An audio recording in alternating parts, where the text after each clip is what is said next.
Alright. Hi there! What's up, witches? What's up? I'm Linda Hurt. Oh, and I'm John. And this is Getting Witchy.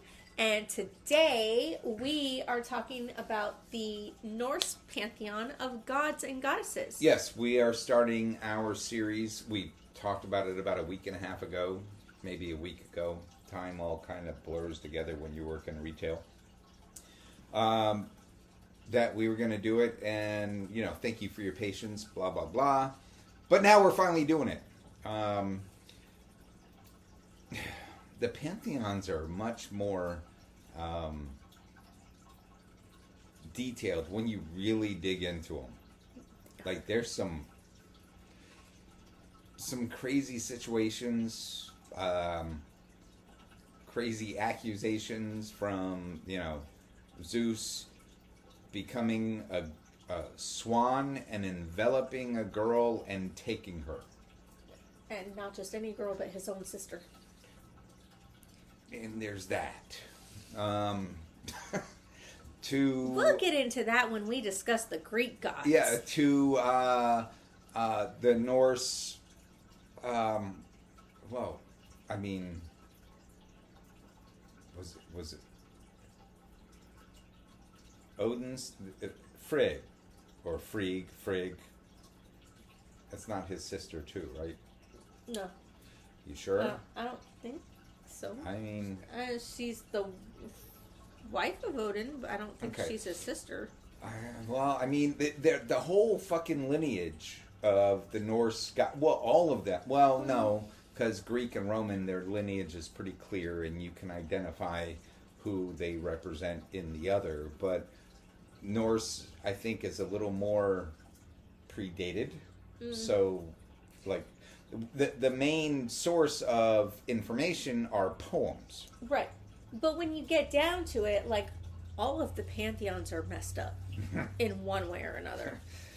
Is it any wonder that humanity is as messed up as it is? Parents killing kids, kids killing parents, kids sleeping with other kids, brother, sister, freaking nephews. Like, it was... in today's eyes, it was crazy. Apparently, back then, that was normal. Yeah. But there are, with the Norse gods, there were two distinct factions. The Aesir, or that's my understanding of its pronunciation. It's A-E, they're kind of joined together.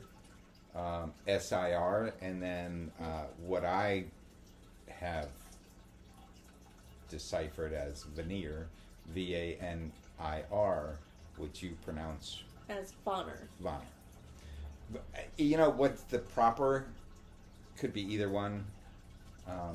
You could probably put it into Google Translate and have it pronounce it for you. But I haven't. I haven't either. Yeah. So there are those two distinct factions. The Aesir are the ruling class of the gods in terms... Who are mostly like the war gods. Yeah, Odin, Thor, Loki even though... there's different poetic edicts, they call them. I think the Eddas? Eddas, yes. So, in one, Loki is depicted as the blood brother of Odin.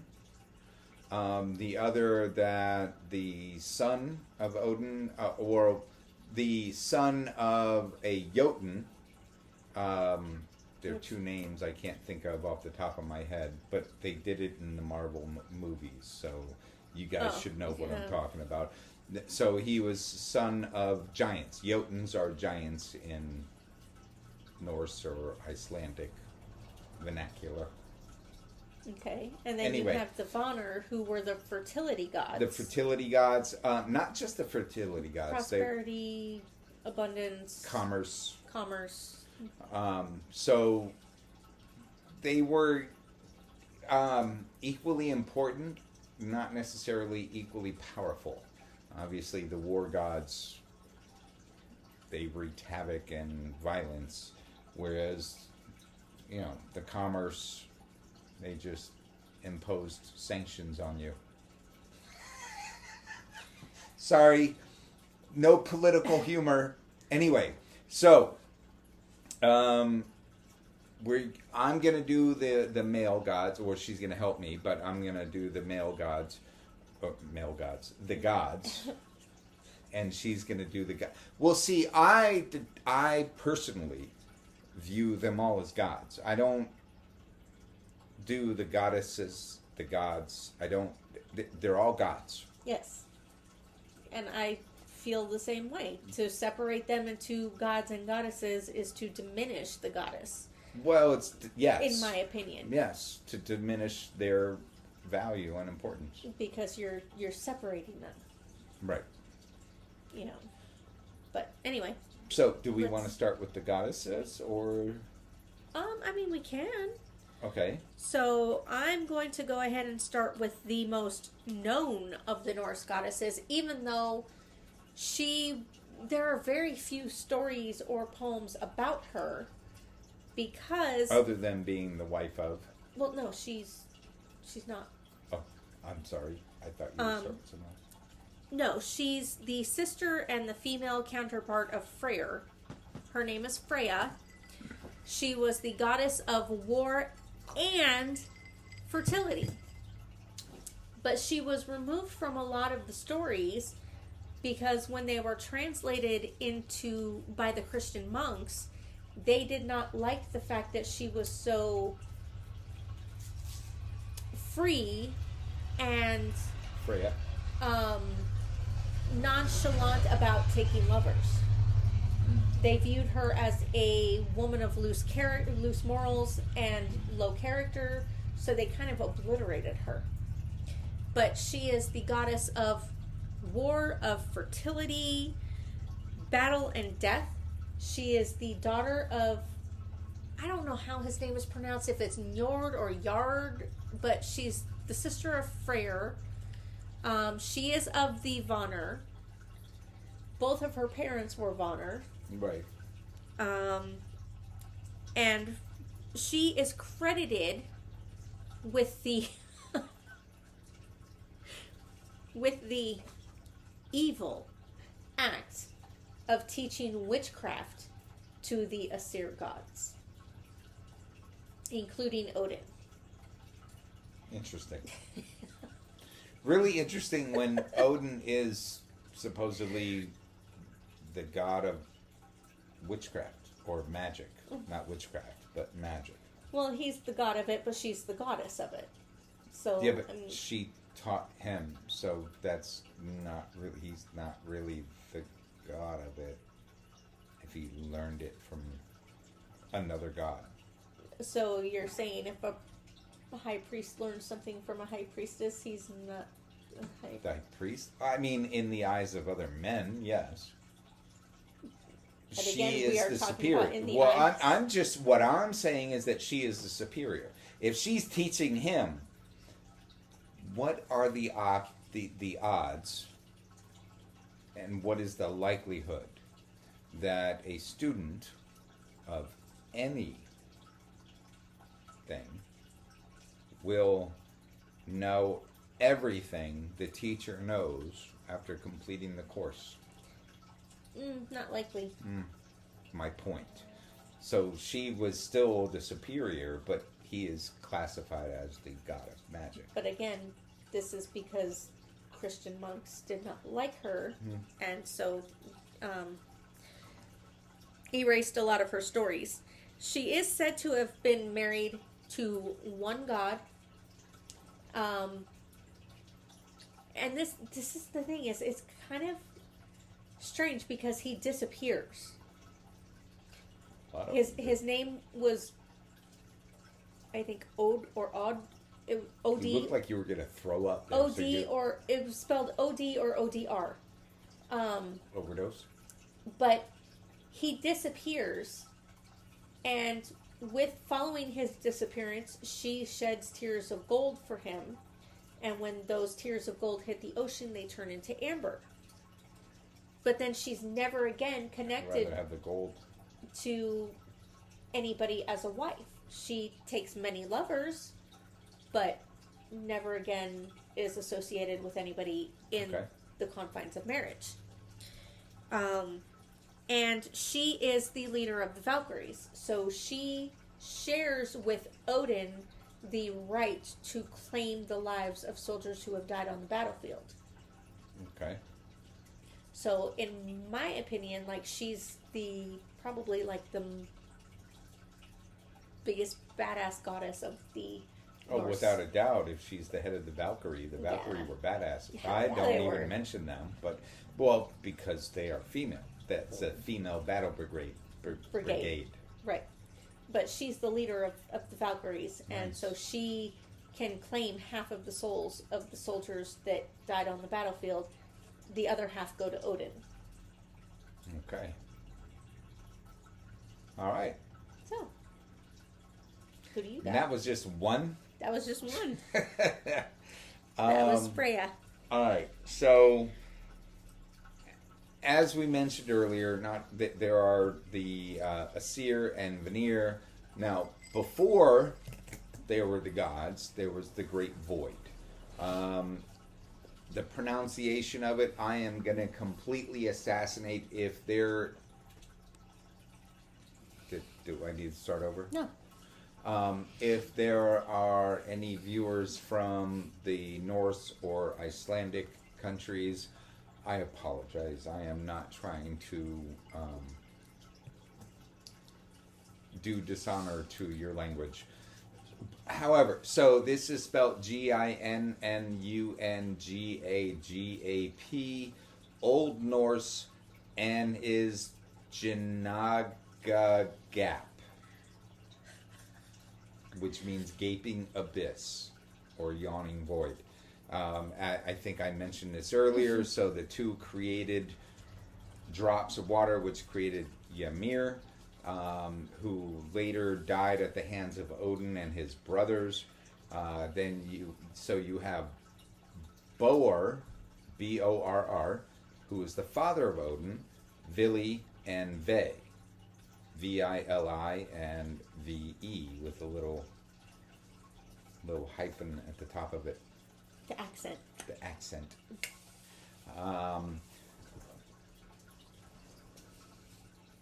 Who don't really have a whole lot said about them. His brothers, I mean. Like, even in later stories, there's not a whole... It's not like Zeus, Poseidon, and Hades. Like, you got the brothers three, and they're fucking ruling top, everything. Bottom, and below. You know, like, there's nothing that I've found about them. But anyway, so he is the father of Odin. Either. And then, of course, you have Odin, the All-Father. Gave up his eye to gain knowledge in other areas.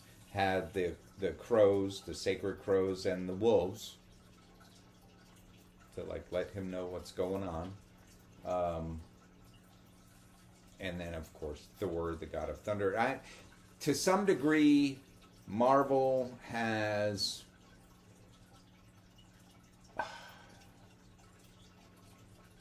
done justice, but a severe injustice at the same time to the mythology that surrounds this. Because he is the god of thunder, strength, and protection. The hammer, Mjolnir. Oh, Mjolnir. Mjolnir. Okay. Is a symbol of destruction and creation, much like one of the Hindu gods, who is both destruction and creation. He is a three-faceted one. And we will get into that when we study those But I'm saying they yes. like they all. And then, of course, we have Loki. Loki has been described as the blood brother of Odin, and then described as the child of Odin, but son of, I can't think of the two giants, but the two Jotuns, again, Norse for giants. but the troublesome one in everything. He killed one of his brothers. Another child was born of Odin to avenge Loki. Avenge the one that Loki killed. Oh, the one that Loki killed, was that Balder? I think so. With the mistletoe?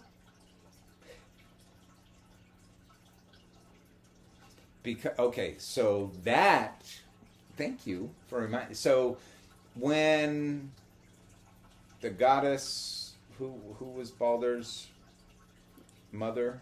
Frigg. Mm-hmm. Odin's wife.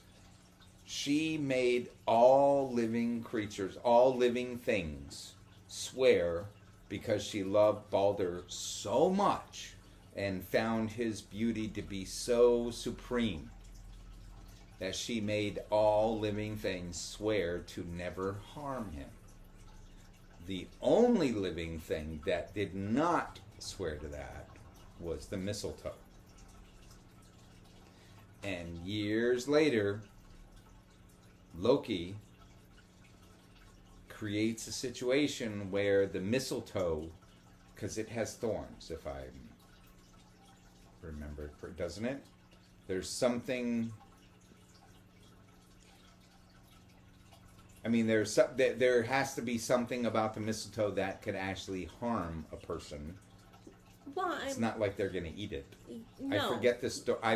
He was pierced by it, but I think it was more like they broke off a branch and threw it at him. Okay. And he was like, "I can't be harmed." And then it went through him. Yeah. All right. My apologies. I knew the basis of the story, but not how they managed it's kind of ambiguous sometimes when they tell it. Yeah. But anyway, Loki used mistletoe, the only living thing that did not agree to kill.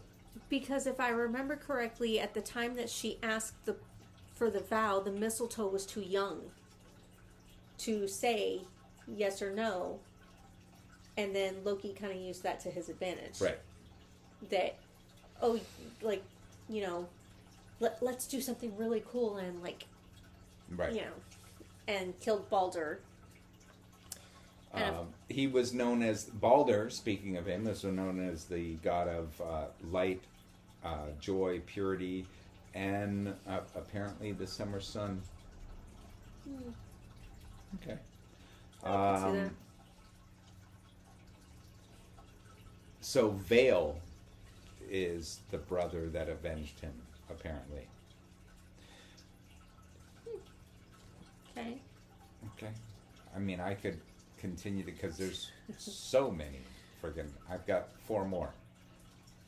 Yeah, Why don't you go ahead? Since we are talking about Balder, why not just give a little shout out to his mom, Frigg, who was the wife of Odin and the promoter of marriage and fertility. So in Norse mythology, she kind of was what Hera is to the Greeks. Gotcha. The goddess of marriage and childbirth and all that. She was queen of Asgard, goddess of the sky, motherhood, fertility, marriage. She's associated with domesticity and protection of the home. She did have a prophetic ability, but she keeps her visions. Yeah, because she could see when a motherfucker was going to die. Fuck around and find out. That's what she could see the future. But she tends to keep her visions to herself. Why? Why would you tell the victim their outcome? Well, not even necessarily the victim, but like. I'm being a smartass.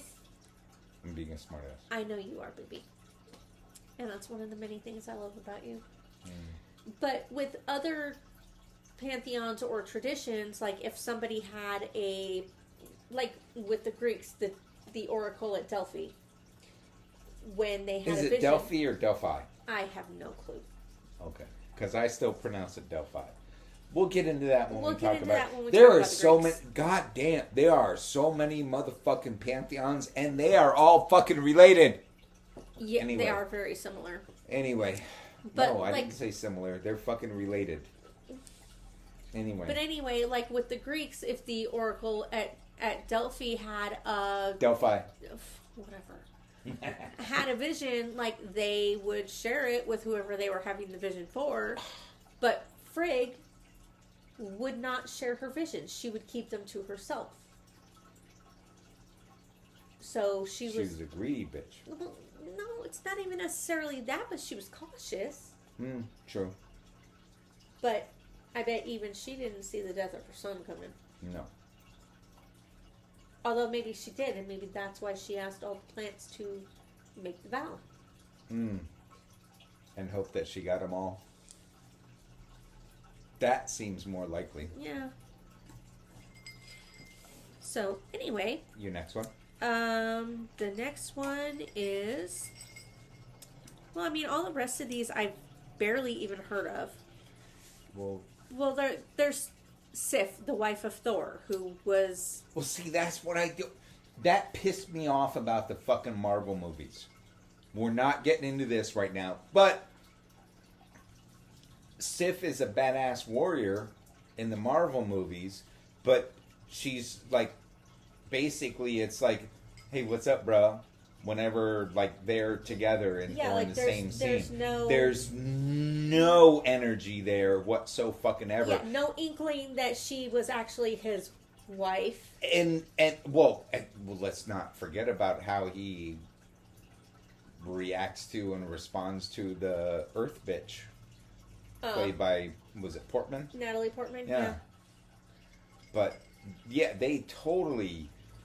Sif is his wife. Mm-hmm. Like, I saw that, I was watching it, like, how in the... Oh, I'm not happy. Oh. It's good. We're good. Okay. We're good. Sorry, the screen went black, and I panicked for a second. But yes, and here's another thing. If I remember correctly, in the Marvel movies, she was played by a brunette. Yes. In the stories of her, she was said to have magnificent golden hair. Well, most Norse did. But she was supposed to have been blonde, and she's represented by a brunette. Don't roll your eyes at me about that. I didn't roll my eyes. I didn't roll... Tell her. I didn't roll my eyes. Okay. I looked away, but I didn't roll my eyes. Okay. And she was said... still fucking absurd. She's Thor's wife. Yes, she is Thor's wife. And he's fucking around with a earthling. Yes. I wonder if Natalie Portman's character realizes how lucky she is that Sif was able to keep her composure and not fucking pummel her into the ground like a fucking sack of frickin' ground beef. Just saying. I don't know. I mean, in Norse mythology, that was it. I don't. Anyway, moving on. Maybe Sif went home and pummeled Thor instead.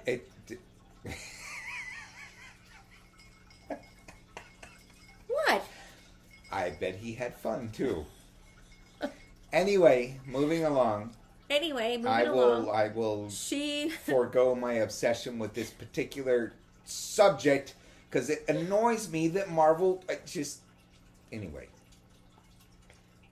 Sif was said to represent the fertility of the earth as it was harvested and regrown. So not even just like the fertility to begin with, but like the harvest and the regrowth of it, like the whole cycle. You know what's really twisted though? Remember Ymir? Yes. The first being, the hermaphroditic. Whose body became Midgard. Became Earth. Yes. So she's fertilizing plowing the earth and fertilizing Ymir. Yes. I mean, it's pretty fucking twisted. I'm not wrong, am I? That's kind of fucking twisted when you really put them all together and line them up. It's okay. Yeah. All right. What's next? Okay. So next we're gonna have oh god, I don't know how to pronounce that. I guess Scotty? Not beam me up, Scotty. No. Maybe it's Skadi. Skadi? Yes. Whose origins lie in the Skadi. Okay. They emphasize that. Okay. But her origins lie in the Jotun, the giants. She took her place among the Asir. Women do like a bit... What? She took her place among the Asir through a combination of marriage and her own formidable spirit. I'm not going to touch that one. She is the goddess of winter, mountains, and hunting. I bet she is the goddess of cold. And she is a symbol of rugged self-sufficiency and strength. She is married to the god Njord, whatever his name is, the father of Freyr. But the marriage faltered due to contrasting natures. She's frosty and he's apparently hot. I gotta love these. Like, whoever really fucking wrote this shit up way back then, they must have had such a field day with this. Okay. Hey, quit scratching the walls. Fucking crackhead. Alright, what you got? So next we have the goddess of spring and rejuvenation. Her name was Idun? Idun? I-D-U-N? Okay. She is the divine guardian of the apples of immortality, which she shares with the gods to maintain their youth and vitality. So if they stop eating the apples, they grow old. What? That bears a striking resemblance to a tale I heard once. Pray tell, a man and a woman in a garden setting. Are you talking about Adam and Eve? Who were told to eat from the tree of life. Well, so here's the thing though. By God, they were told not to eat from the tree of life. But by the serpent, they were like, did he really say that? But here's the thing. The tree that you are talking about, though, may not have actually been an apple tree. There are some who think that the fruit of the knowledge of good and evil was a quince. A what? A quince? I don't know what the fuck it is. What's that, a quintuplet? No, a quince. Quince. What's a fucking quince? You say it like, no, it's a quince. Well, what's a quince? But there are some who think it was a kumquat, which is like a type of orange. A cum? Quat. Quat. It's like a little teeny tiny orange, like this big. Ew, those are nasty. And you eat the whole thing, like peel and everything. Yeah, they're gross. But the thing is like they're... Imagine if a guy described that to a girl. You eat the whole thing. It would never happen. It would never, ever happen in... But here's the thing. Like, in the Bible, there is no description of the fruit of the knowledge of good and evil. They just say it grows on a tree. That's right. It wasn't the tree of life. There were two trees. Tree of life and one of the knowledge of good and evil. And they chose the fucking wrong one, obviously, because now we die after... You know, there's a story that the happy birthday to you, that is actually a spell that was delivered to the human race to maintain and eliminate humans' long life, because you're acknowledging that you're getting older and you're putting the eventual death spell onto yourself by singing happy birthday to you. But then you tell the person to make a wish and blow out a candle, which you're burning a candle The wish has nothing to. It's that wish that they're making is make believe. Because I've never heard that. The only thing I have heard about that particular song I've actually heard that a couple times. Is that it's still copyrighted and you cannot sing it in public. Like, that's why restaurants don't sing it. Especially Buca de Beppo and those that are owned by Planet Hollywood. Yeah, they come up with their own birthday songs. Right. Because you technically cannot sing that song. Which is kind of funny considering the mythos that I just talked about. So anyway, go ahead. We've gotten totally sidetracked. Yeah, we did. So,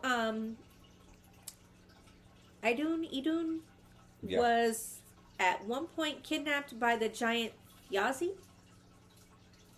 Okay. And during... Not easy. No. During her absence, the gods... Sorry, dude. I'm not trying to drag you into nothing.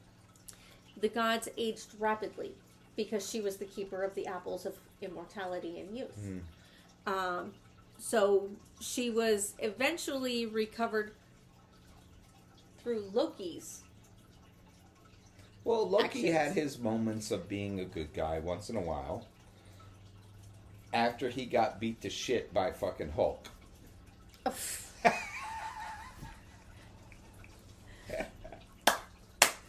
So, are we done talking about your dudes? No, because then we have Heimdall, another son of Odin.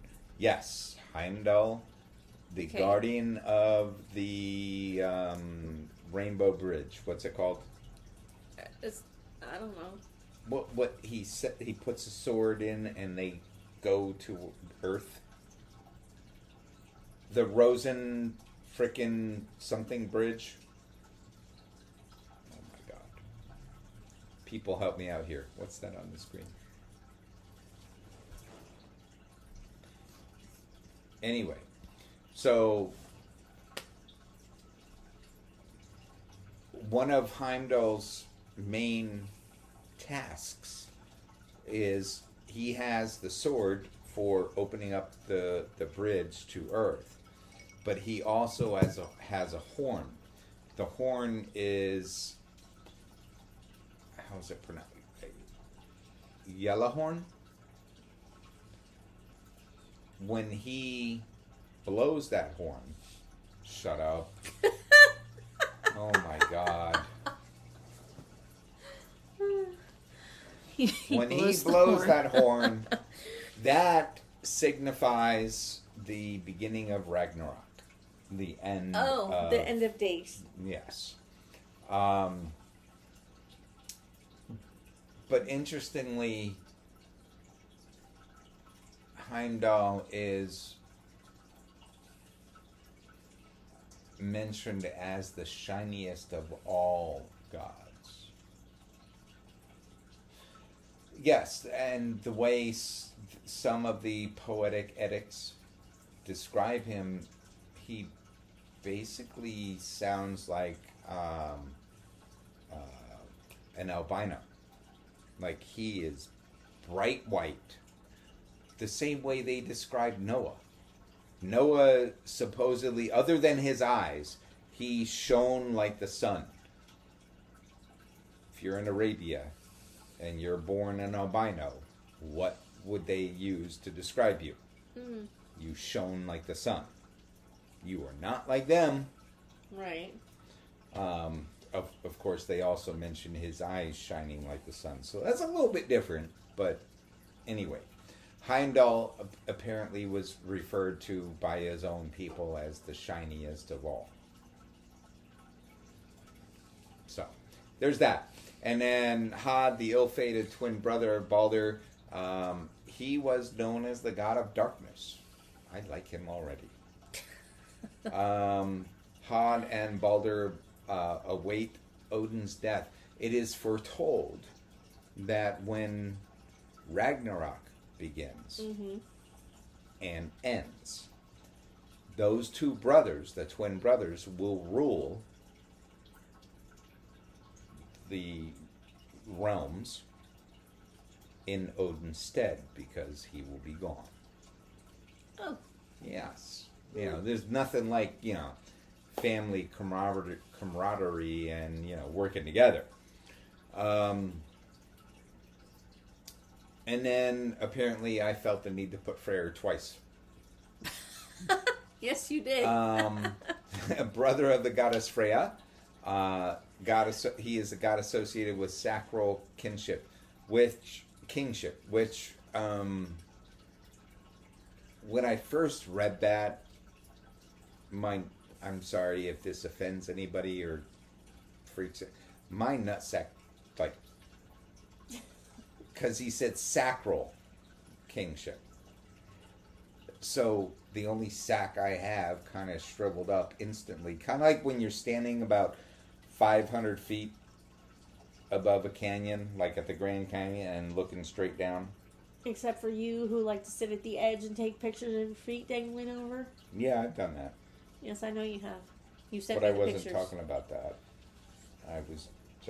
Anyway, so, yeah. Let's see.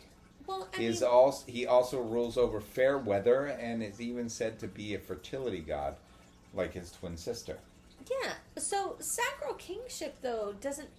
I mean, that could just be It was just a word. It literally was just a. It had nothing to do with.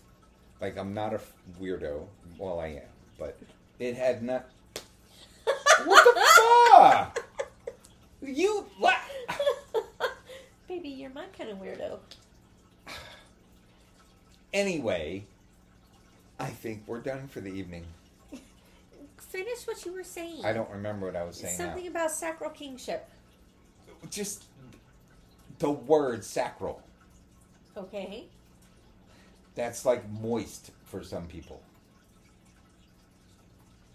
But that basically just means coming from this area. So it's like the lineage of the gods. Yeah. Or the kings. So it doesn't... Okay. We love you. Hope you love us. If not, fuck you. Go about your business. What? If they don't, then don't tune in. Tune somewhere else. Okay, I hear you. But we do love you. Yes, we do. No matter what, we wish the best. And hope you've enjoyed the first of what will be many, because there are many. Oh my goodness, there are so many pantheons. And we've only talked about a little bit of the information that there is about them. Yes. So if you want to learn more about the Norse gods, definitely look into it. Definitely go somewhere other than Marvel. Yes. I mean, they're remotely accurate. Yes. If I recall correctly, there is an author named Mary Silva, that's Mari, Silva, who has a line of books where they talk about the gods and goddesses. Okay. And I'm pretty sure she has one about the Norse gods.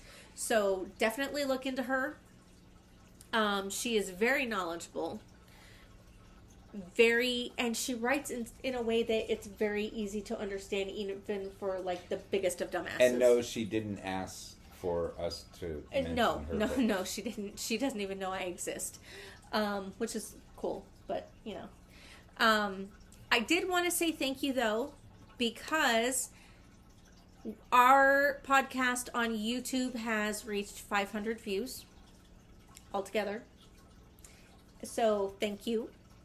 Keep watching, keep listening, and let us know if there's a topic you'd like us to cover. We do have some in the works, but we are also looking for other topics to cover. We're going to be doing an Easter one. Yes. And I got news for you. It's going to be fun. Anyway, peace out, witches. Happy Zombie God Day. Peace out, witches. Peace. What, was that wrong?